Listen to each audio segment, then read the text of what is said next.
A lot of niggas will lead a shorty on, having her thinking that they will get into a relationship. Whole time, Buzzin got her saved as a leg emoji in his phone.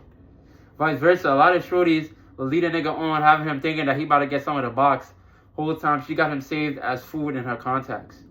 This method of basically using people to get what you want, but having to be like very persuasive and careful with your words and actions to make sure that they can't use you, is very similar to a technicality that niggas abuse in the 1031 exchange. And now, the way I said that shit, you would think it's some Area 51 code shit, but it's not. It's just a code within the section of the IRS called 1031. And what this is all about is flipping investment properties, but flipping them in a way that you can avoid capital gains tax. I'm going to break down to you how exactly niggas do this, but first I got to explain the 1031 exchange itself. So how this works is that basically, let's say in 2015, I invested in a real estate property and it cost 50K. But now in today's market, it costs 100K. I made 50K in bread. But, feel me, technically, when you sell that property at, in today's market, you're going to get a capital gains tax. So what niggas do to avoid this tax is that they invest it into another likewise real estate property, right? And this property has to be either 100K in value or more to qualify for the 1031 exchange.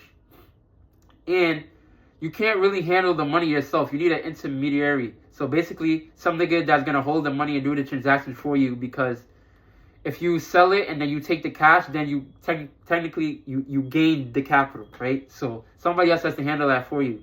So you have 45 days from when you sell the property to identify the new one that you want to cop, and then you have 180 days, I believe, from when you sold the property to finally invest in that new real estate property.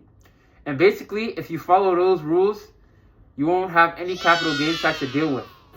And now, here comes the technicality, right? So technically, if you keep on doing this until death, you'll forever avoid capital gains tax.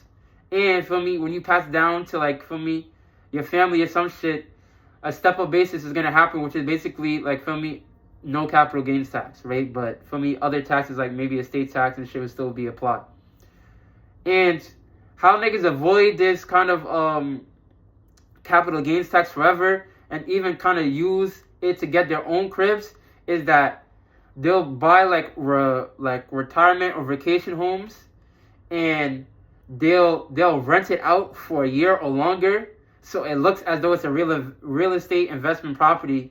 Whole time it's just the crib that they want to live in later, and then by the time that year passes, it kind of looks like it's a real estate property. Is not, and then they end up living in it for themselves.